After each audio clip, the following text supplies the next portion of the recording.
Hello and welcome to Next Generation's First Generation, a Star Trek The Next Generation watch-along podcast, where on each episode of Star Trek The Next Generation's 30th anniversary, we take a look at it and do some commentary. I'm Patrick Delmore, and with me to cover this 16th episode of Season 5, Ethics, is Mr. Sascha Shouty. Hello, everybody. This was a surprise of an episode because I remembered the plot of it.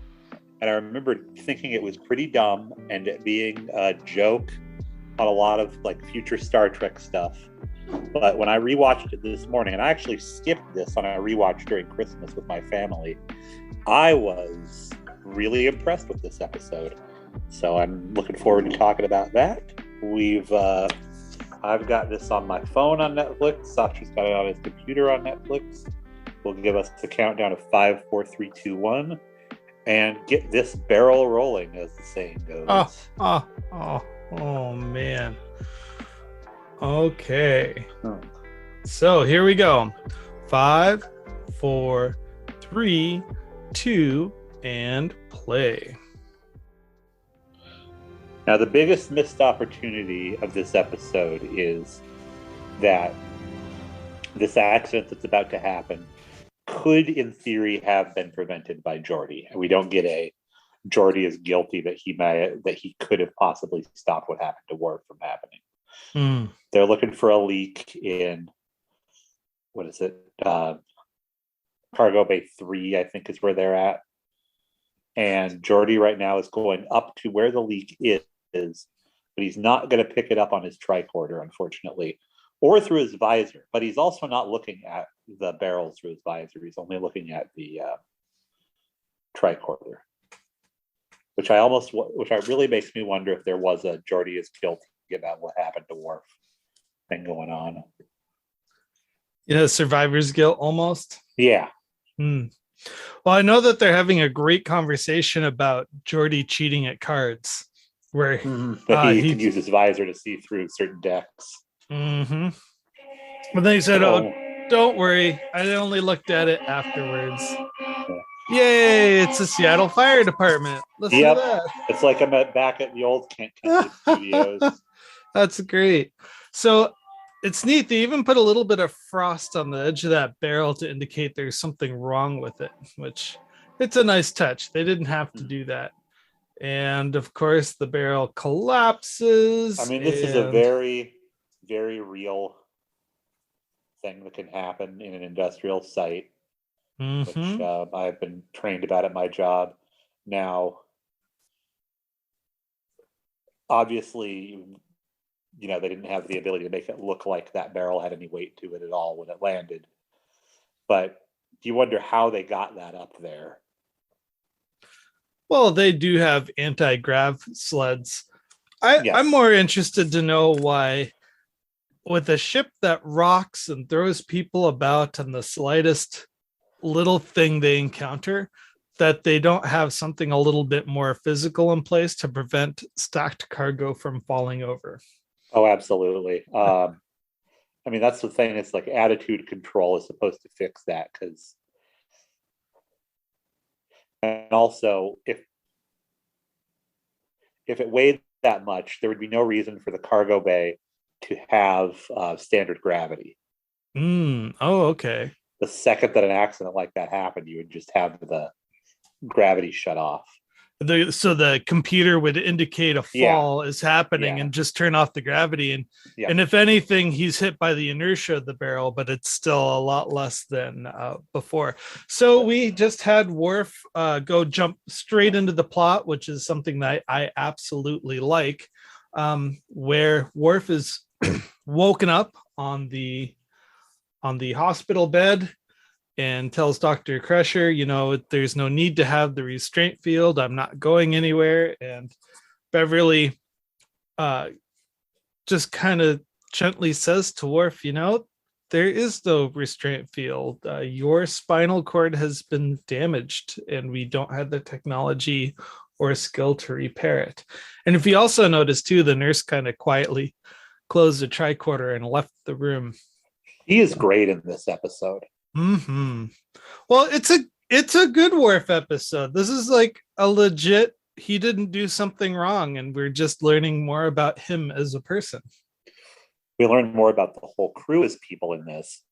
Like I said, with the exception of Geordi and Data, who only have very brief scenes. Now that barrel would also have killed Geordi if it had fallen on him. Mm-hmm. I mean, Worf could survive because he's, got all his Klingon stuff going on, and so many cool props in this. The fake spine, and the fake back that they have to cut into, and everything. Oh yeah, a lot of good body horror in this one. And of course, they have the guest doctor that performs the experimental surgery. This would have been a good opportunity to bring back Dr. Pulaski. No, because Dr. Pulaski and Crusher have a pretty similar attitude. It would have been a fight over. Pulaski would have been like, I won't do anything. He wants to die. I will assist him in his suicide. Okay. The conflict between Crusher and this doctor, where she just doesn't really have a code of, she totally believes the needs of the many outweigh the needs of the one, and will kill patients so that others might live. To advance her conflict. Yeah. She wants to advance her research, and Worf just happens to be a subject. Yes. And I would almost say that, there's definitely some coding going on in the way that this other doctor is presented. A little bit of queer coding. She's got a little bit of, but the two people that I'm thinking of that she makes me think of, one is Jane Lynch, who is not somebody that anybody would have recognized at the time. And then there's some Hillary Clinton going on with this lady too. I guess I kind of see who's also not quite in the public eye at this point. I don't believe that Bill Clinton was the prospective presidential nominee in February of 1992. She would not have been a recognizable person, but it's that power haircut, and the way she kind of carries herself. I do remember listening to an interview about Hillary Clinton when Bill first started running, that people are asking her questions like, what is her favorite cookie recipe? Which is totally not character for her. She's a businesswoman who's like, cookies? What? And this woman has her hairstyle when Hillary Clinton was running for president. She did not have that hairstyle in 1992.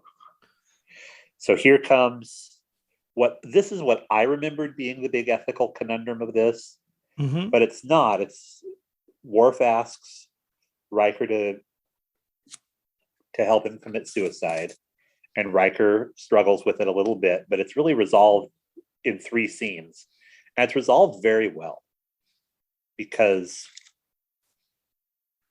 eventually Riker would have come to the conclusion that yes, he should have helped Worf, but he does his research and finds out that Worf is asking him to do this because he doesn't want to ask Alexander. Alexander's not ready. Well, Alexander, had he been old enough, he would have had the right to do this. And I truly believe that in this world of the Federation observing cultures, jurisdiction is a little bit more fuzzy when it comes to respecting cultures and rules within a subset. So I actually think that, and we've seen this before, where Klingons will have honor killings, and it's well within their right, even though it happened within Federation jurisdiction. It just kind of depends on how pissed off the commander is and whether or not they let it go or not. Well, we just saw Crusher say to the doctor that she brought on board that when she asked the Klingon medical board about this, they were like, oh, we kill the patient if that happens. We don't have any kind of a surgery. It's just an honor killing. But Riker is coming at this from, I don't want you, Worf, who I really like, to die. He's not coming at it from, you're an officer on my ship and I won't let you go. He's like, no, you're my friend. You asked me to do this, and as your friend, I can't. And I think this kind of sets the bond up between those characters, where Riker asks Worf for help on a mission to rescue the person from the asexual planet, if you remember that Yep. episode, where they may not like each other, but they respect each other. They almost have like a soldier's respect, if that makes any sense. Yeah, I mean, Riker's relationship with Worf is something that he could hold up if Ro thought that he was pushing her too hard. He'd be like, no, one of my best bridge officers I treat the same as you. So here's our Klingon spine. And also our introduction to the idea that Klingons have 2 of every organ. Mm-hmm. Oh, it's amazing. That was introduced here. Yeah, we learned so much. And just the technology at the time, I mean, even though it's just a half-faded model that they've overlaid onto the film, it still looked pretty freaking cool. Yeah. Because back then, hollow projection really wasn't a thing but in fantasy, and only now are we kind of just playing with the proof of concept stuff. So here we go. The Doctor is impressed. Doctor, I didn't catch her name. Russell, I think it was, or Roberts. Whatever the name. Look it up on Memory Alpha because I don't remember it either. Whatever the name of this doctor is, she's kind of reviewing her treatment plan with Dr. Crusher, and she is very jazzed about trying this new thing out. And Crusher really hasn't made her decision yet. But the big question is Dr. Crusher in a position to authorize such a procedure? I mean, is it kind of like, not only is she the chief doctor, but she can say what can and can't be done in her sickbay? Yeah. Okay. She absolutely can. She's the boss. Yeah. My mom really liked this episode, and I've mentioned this before, because we get to see physical therapy PT bars. Yes, at the very end, and that really impressed me. And the sad thing is that they really strengthen Worf and Alexander's relationship in this episode, and it doesn't go anywhere. It's a lot for Alexander to be angry about, that his dad made a lot of empty promises to him in moments when he was injured. Yeah. Well, to be fair, I mean, Worf might as well have been dead. He was never really present for Alexander. So no. I think if Worf died here, Alexander would turn out more or less the same. He'd go back and live with his grandparents and be pissed that his father was not present. Well, we get into that in this episode too, where Worf's like, no, grandparents be damned. Deanna Troi, who I like that, what's his name? Alexander calls Deanna in this episode. Deanna Troi, you're going to raise my son. And this is before he gave her that, step aunt designation. Yes. He just took it for granted that this is a woman that has a relationship with my kid, and if I die, she'll just raise him. And all of her, and again, bless Marina Sirtis, all of her reaction to that has to be done silently. But she does a good job of that, and whoever directed this episode does a good job of filming her in that way. So here's Picard playing devil's advocate with Riker, where he's like, culturally, it means a lot that Worf asked you to help him commit suicide.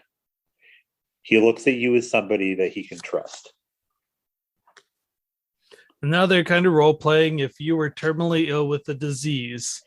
This almost enters the Jack Kevorkian argument, and they timed it pretty well, because Kevorkian was operating pretty big in the news in the early 90s, and this came out in what, 91, 92? Right 92, yeah. Yeah. It's March 2nd, 1992. So by then, Jack Kevorkian was already a household name of Dr. Death. And there's a lot of outrage, and I think we as a nation were kind of openly willing to talk about medical euthanasia. Yeah, but what's interesting is that it's not a quality of life thing, because we know that people with spinal injuries in this time period can live normal lives. it's a cultural thing, and it's an honor thing. Even in the show, they upgraded from the one beep. They've got two beeps now on the chair, but and a red light and a green light. Basically, what Picard is trying to explain to him is that a person can live a full life like this. A Klingon can't. So here's our introduction to Alexander, who is with Deanna, and she is abiding by his father's wishes and not letting Alexander go see him. Mm-hmm. This also would have been a really good Lwaxana Troi episode too, because she's always played the loving, let's just make it about the child point of view. Oh, she would have been scary in this one though, because she would have been like, she would have brought Alexander in, gave him the knife, and been like, there he is, kid, just do it, because she would have known Worf would have told him not to eventually. She would have scared Worf out of the ritual suicide. Ooh, you think? Oh yeah, she would have stood there with Alexander and be like, "Your father is begging for death. You better do this," and watched Alexander like cry and go through his whole emotional arc to get Worf to realize that, like, yeah, what he's doing is kind of shitty to his kid. I do want to say thank you to the writers for being consistent with Alexander and not caring about being Klingon, that he's just more interested in the family. Yep. I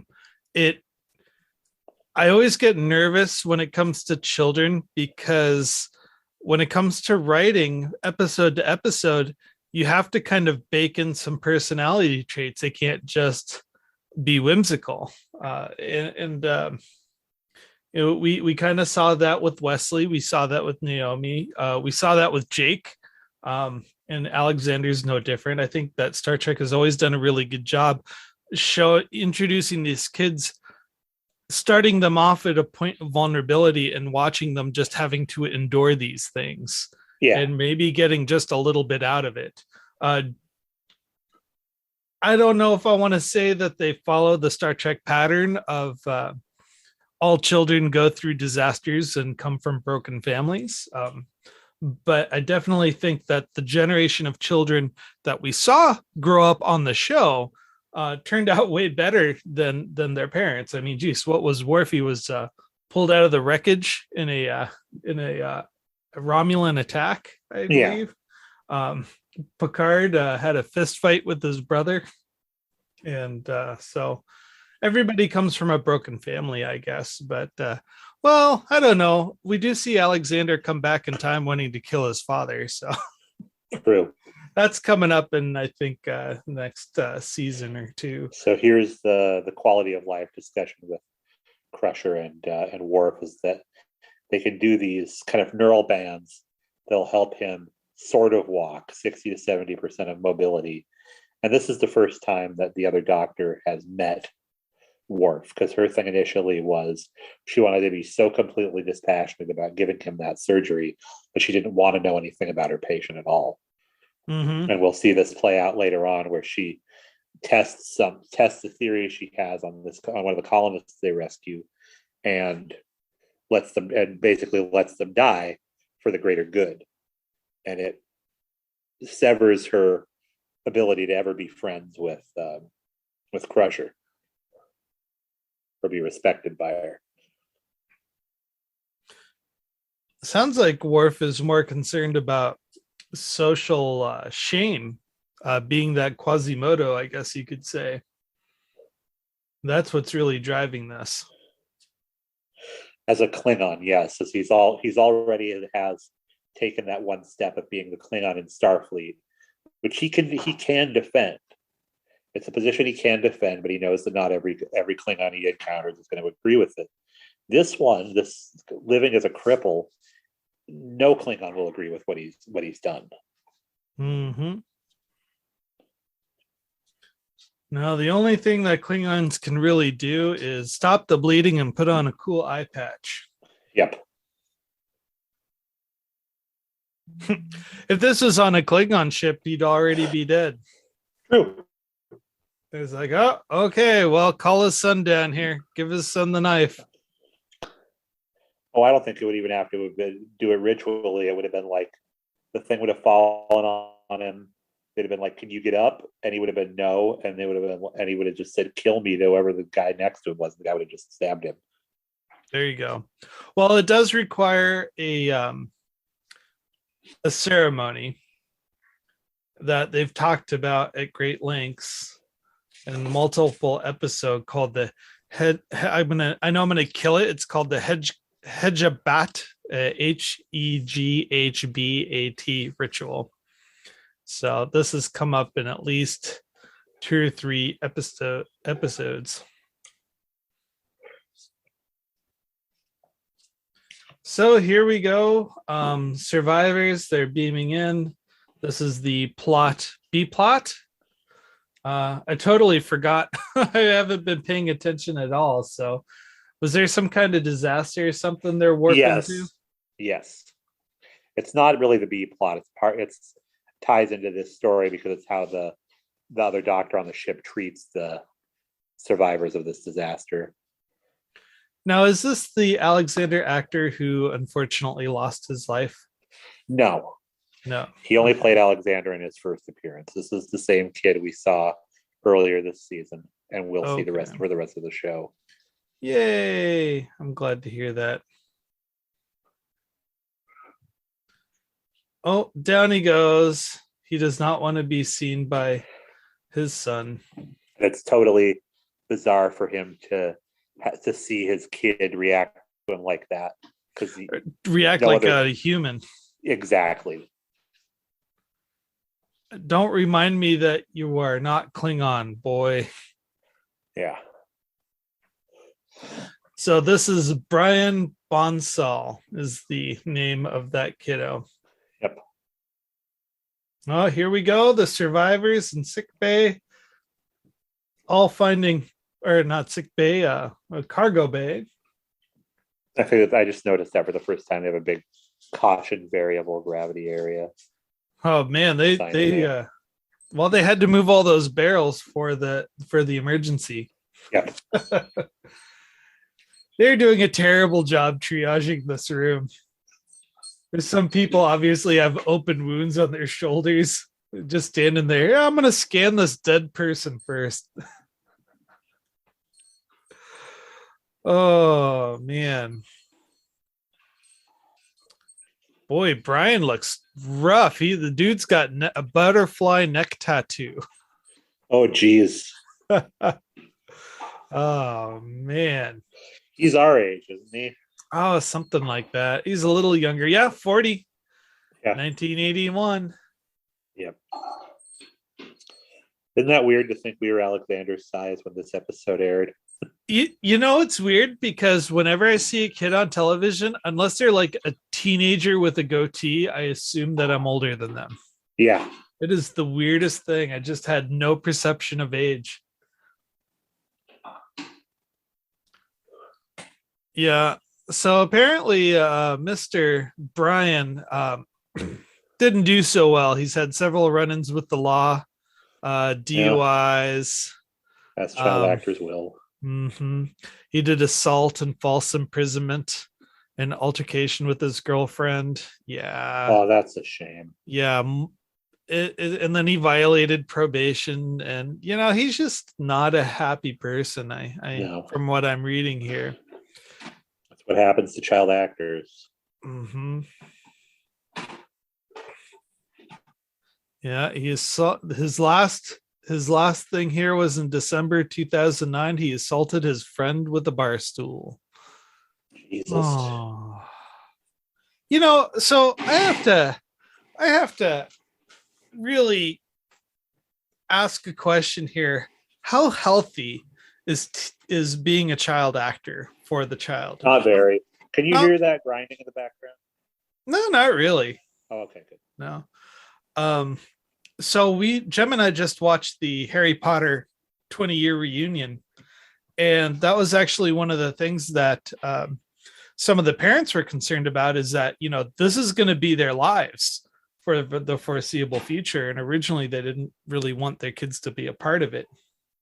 So the fact that the three of them actually grew up together on the set and turned out decent human beings is quite amazing. Well, what the difference between them and a regular kid actor is that regular kid actors are just like being shopped around by agents to do any possible job. And Gotcha. The Harry Potter kids were just the Harry Potter kids. They didn't start making other movies until, I want to say, that series was almost done. Well, I know that the guy who plays Harry was in theater beforehand. Yes. They had actually seen him in theater and scouted him out, and were kind of courting the parents. So. Yeah, well, his father is a famous producer too. Yeah,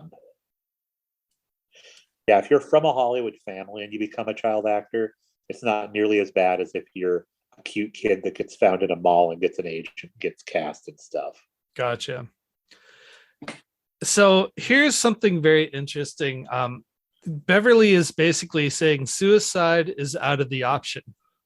Now, when I was a child watching this episode, and actually many Star Trek episodes, I had a hard time discerning between the opinions of the crew versus the rules that the crew had to follow. And you think that would be strange, because that's like a main plot point in most of these episodes, is someone feels one way and the rules says another, and then the episode is about how they navigate that difference.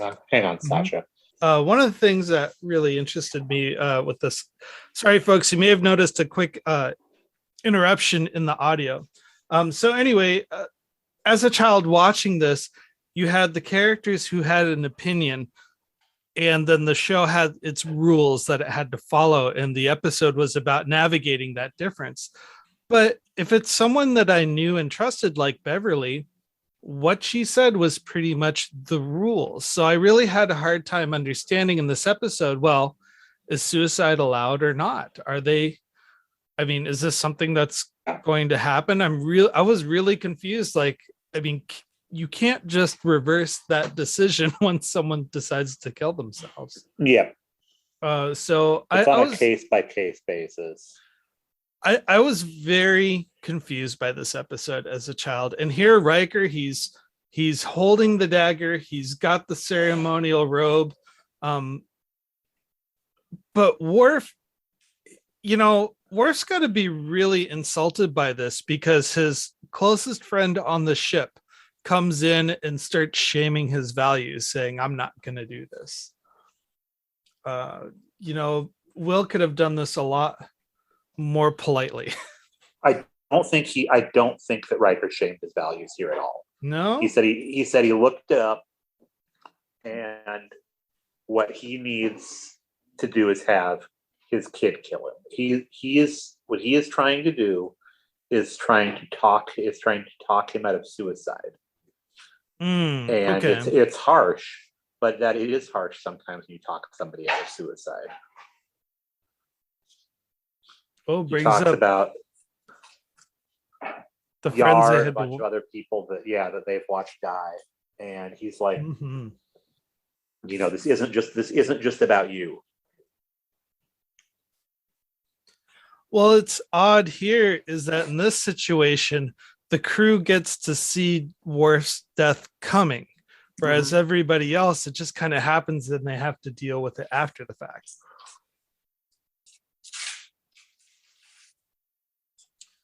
That's a pretty intense look right there. This is actually some pretty good acting from Frakes. Agree. He kind of does the good cop, bad cop routine all right. Though he is both in the same, like he'll come in and pretend to be one way, and then he'll come in with his quote unquote attitude to convince the person to do something else. And a lot of times we see that backfire, and he just looks like a complete jerk in front of the lower decks folks. But yes, in this scene, it works. If somebody was watching this for the first time, the conversation around suicide has changed so much in 30 years. Particularly, the big one is that once Robin Williams killed himself, that really changed how people talked about suicide. So with a lot of, I understand why a person would want to do that. and that once somebody goes that way, we need to be okay with it. Because I grew up believing that if somebody told you or you had some indication that somebody you knew was going to kill themselves, you needed to do everything you possibly could to stop that. But that advice usually didn't include having a conversation or just being there for them. Like it was more of a physical act of force or redirection rather than hey, I'm here for you. What's up? Yeah. I know that I've stopped a couple of suicides, not because I burst in the room and said, put down the gun or put down the knife or stop, don't take those pills. It was just me checking up on someone. And then they said, hey, that day when you called me up and I said nothing was wrong, I want to thank you for that. And so it's out there. And I think the best thing that anybody can do for another person who's suffering is to just be present. Truth. Mm-hmm. So I do really appreciate that tangent that we took, but I wanted to kind of bring it back to the show, is that Will convinced Worf that Alexander needs to be a part of this. And Worf has just called Alexander into the room. And Worf couldn't bear the fact that his son would, perform the ceremony. So he decided to live so he would not make his child's son suffer.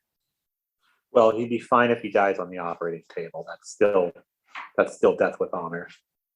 Okay, so if you're on a spaceship and you just saw a 9-year-old kid walking down the hall with that knife, with a Klingon knife, yeah, especially if it was one of the teachers we'd seen before. It's like, okay, Mr. Worf, he's brought that thing to class. He's carving up the. And he holds it upright, like too. Yeah. So if he falls on it, he's gonna fall on the sharp edge. Oh. It's like I'm pretty sure he used that to carve some swears into the stall door in the boys' room. I bet you Klingon children run with scissors. Oh, totally. So there we go. Scissors. There's the nurse. Bat lifts. All of it. I'm glad to see Nurse Ogawa who comes in. It's kind of like in MASH, even though they had a lot of background characters come and going. Like you did see some regulars from time to time. Like it makes it feel more like a ship. True. But I tell you, they must have pulled out every prop they could find to fill this physical therapy room. Oh yeah. Now, why isn't Worf in his quarters? That's what I want to know. Suicide risk? I guess. Worf did try to kill himself once before when the Enterprise went to Bubble Land. Do you remember that? Like the third episode or something like that.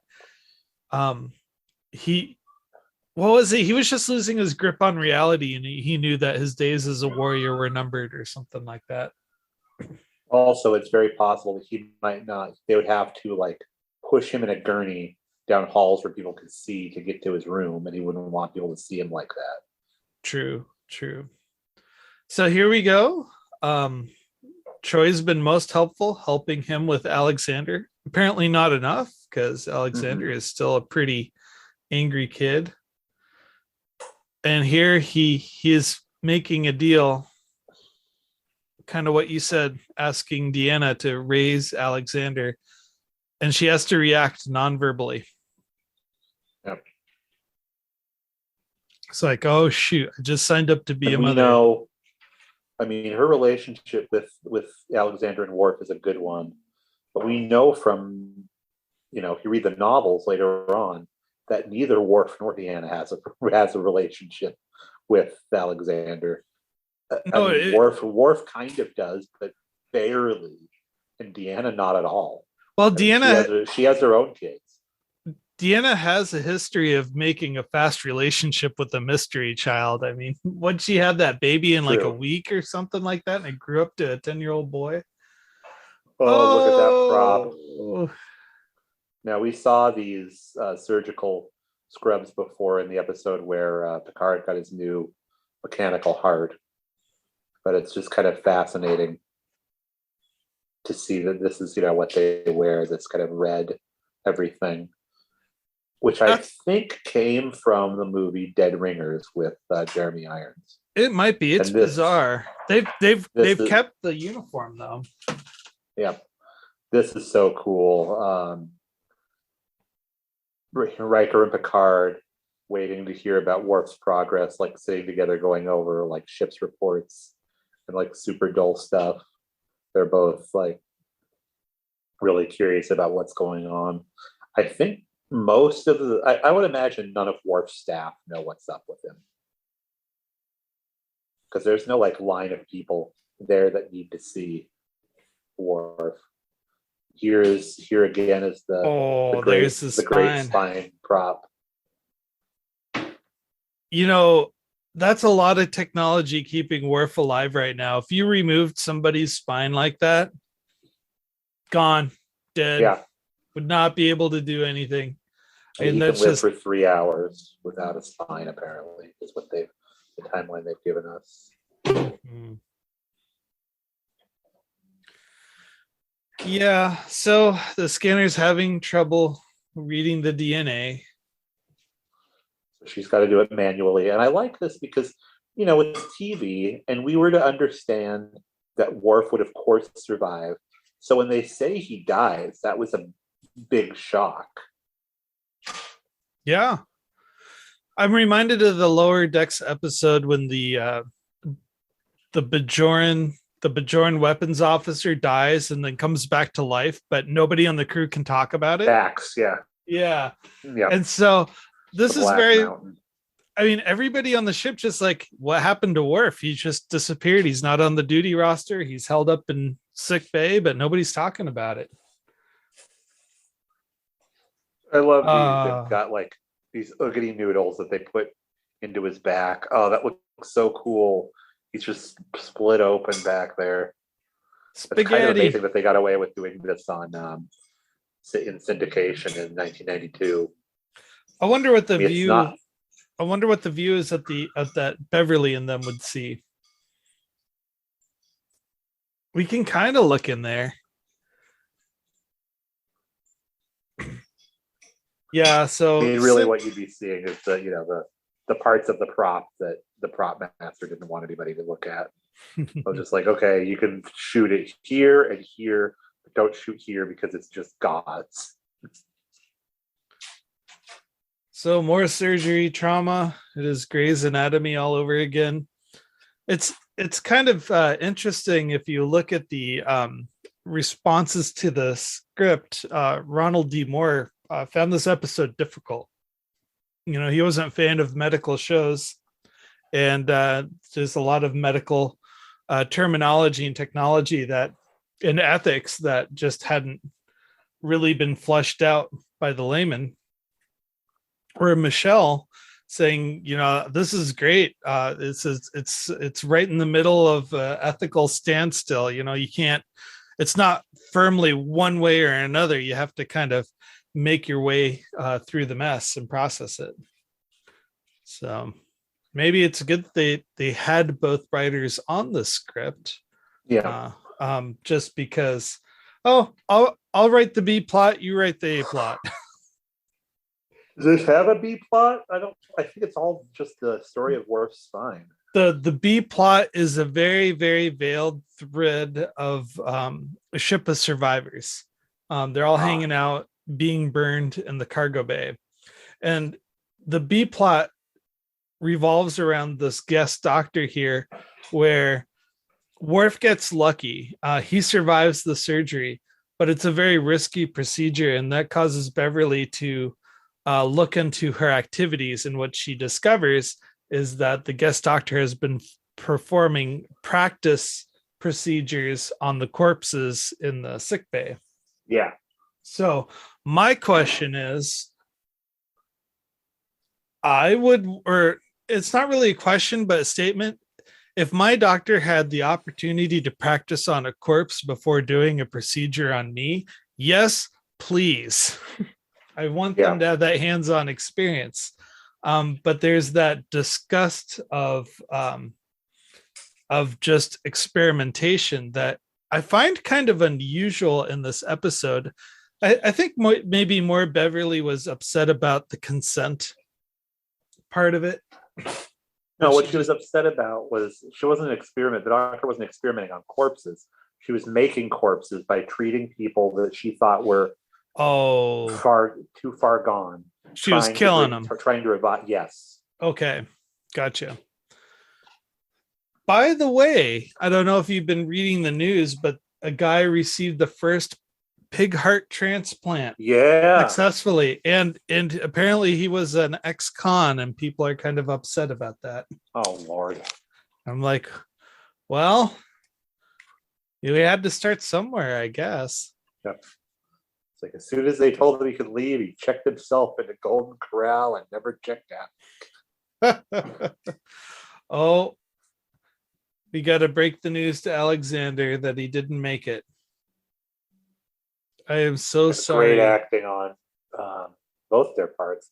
Actually, the kid, when he goes to see his dad, he has a great facial reaction. When he can't hold the facial reaction anymore, he covers his hands with his face, which is, a truly good acting technique. Or he covers his face with his hands, is what I meant to say. His hands with his face.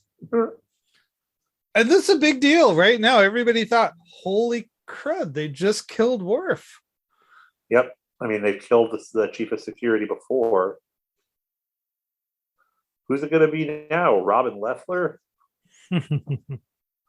Well, I tell you, I love it when shows kill off characters. It gives a sense of this is real. I love what they did in season 1 to season 2 in Discovery, where just turns out you got an evil captain, and he's dead now. It's just like, for a while I was thinking, man, nobody's safe in this episode. Jeez, it's gonna be hack and slash.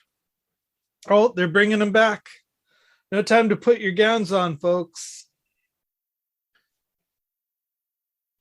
Patient biomedical status. Here we go. How many times have you seen this in Star Trek where a dead person just spontaneously comes back to life? Yeah. As Dr. Bashir said, tricorders work great on living people, but they're terrible with dead people. Yeah. And then you've got other times where the doctor can just look at him and say, yeah, he's dead. And then this is just the act of insane hubris where she comes in just like, you can't stand to give me credit for saving Worf. Crusher's like, no, I can't. But they're doctors. They save people all the time. It's just kind of like another day in the office where, you did a good job, but I don't know of doctors that have the personality type to pat themselves on the back. Like it didn't matter. It wouldn't have mattered to you if he had lived or if he died. It's like, yes. Yeah. It was a gamble. To you, it was a gamble. It was not to you, it wasn't life or death. Like failing would have meant just as much to you as success. Mm-hmm. Yeah. So those canisters that fell on Worf were made of styrofoam, actually. Yep. Huh.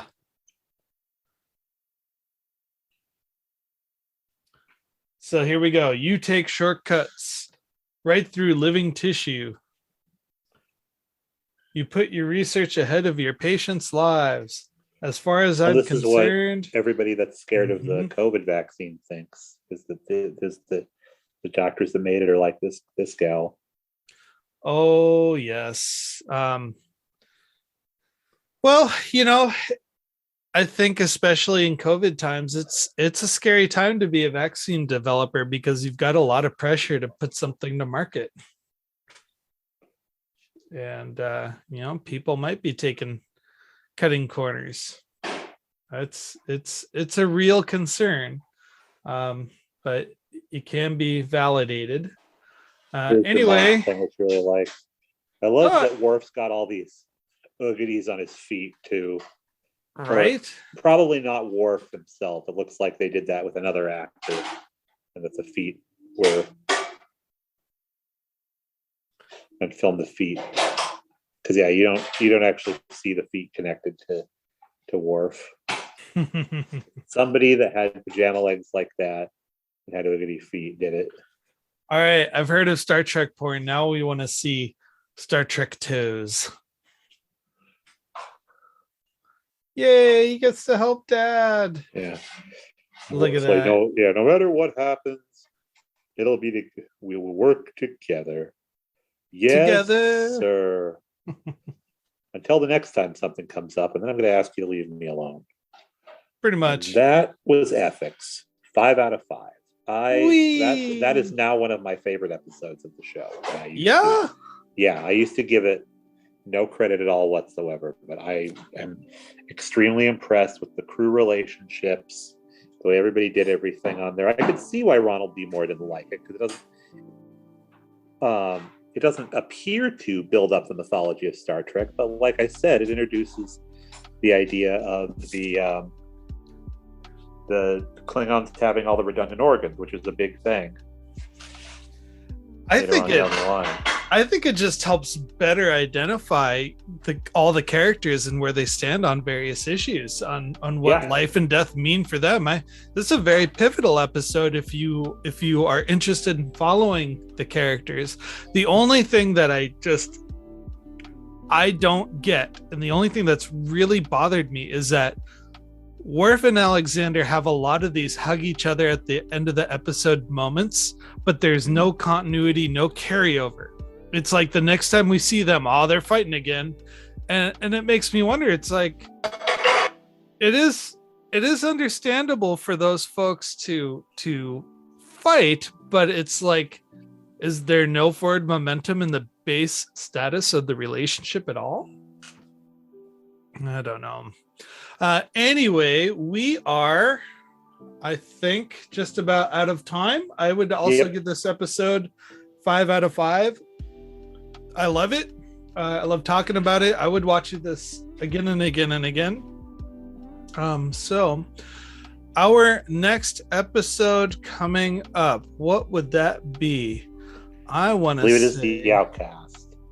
The Outcast. Ooh, it's this episode. This is another really good one. It's a little dated, but I think it still kind of stands the test of time. But with that being said, you guys will have to wait until the next time an episode comes out to listen to this. All right, cool. Well, thank you so much for listening, folks. And I'd like to say have a wonderful day.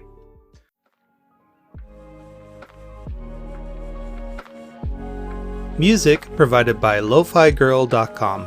Artists include Tenno, Daydreaming, BVG and Mondberg, Insomnia, WYS, Snowman, Bcalm and Banks, Because. Episode cover art created by Matthew Kirshner. Podcast logo and main cover art provided by David Clawwitter. Audio engineering done by Sascha Schaudies.